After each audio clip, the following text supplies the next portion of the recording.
ჯაშუშური სკანდალი გერმანიაში ბოლო 1 კვირის განმავლობაში ქვეყნის შესაბამისმა სამსახურებმა 2 აგენტი გამოავლინეს, რომლებიც ოფიციალური ბერლინის განცხადებით შეერთებული შტატების სასარგებლოდ ქვეყნის თავდაცვის უწყებასა და დაზვერვის სამსახურში მუშაობდნენ.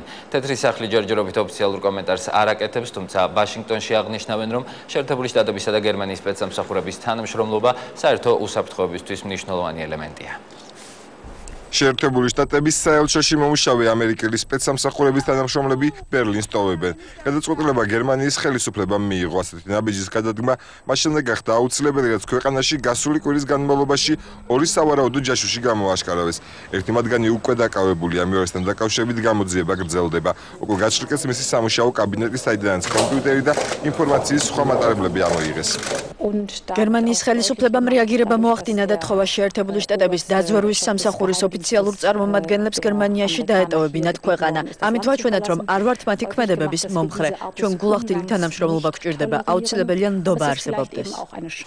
გერმანიის ხელისუფლების წარმომადგენლები ჯაშუშურ სკანდალთან დაკავშირებით თავშეკავებულ კომენტარებს აკეთებენ. დროის ფუჭად ხარჯვას უწოდებს პარტნიორებზე თვალყურის დევნებას გერმანიის კანცლერი. მისი კაბინეტის წევრები კი ამბობენ, რომ მსგავსი ინციდენტები ორი ქვეყნის ურთიერთობებისთვის ნეგატიურ ფორს ქმნიან.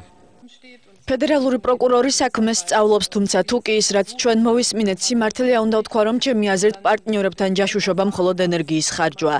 ძალიან ბევრი პრობლემა გვაქვს, რომელზე კონცენტრირებაც უნდა მოვახდინოთ.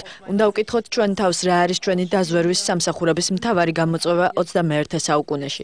ჩვენ ახლა ახალი გამოწვევების წინაშე ვდგევართ და მჯერა, რომ ასეთ დროს ნდობა პარტნიორებს შორის უნდა გამყარდეს. დარწმუნებული ვარ, მეტი ნდობა მიგვიყვანს უსაფრთხოების გაუმჯობესებამდე. მიმდინარე მოვლენის კომენტარებისგან თავს იკავებს პრეზიდენტ ობამას ადმინისტრაცია. სახელმწიფო დეპარტამენტში კი ამბობენ, რომ უახლოეს დღეებში ჯონ კერისა და ფრანკ ვალტერ შტაინმაიერის შორის მოლაპარაკება შედგება, რომელზეც სწორედ ამ საკითხს განიხილავენ.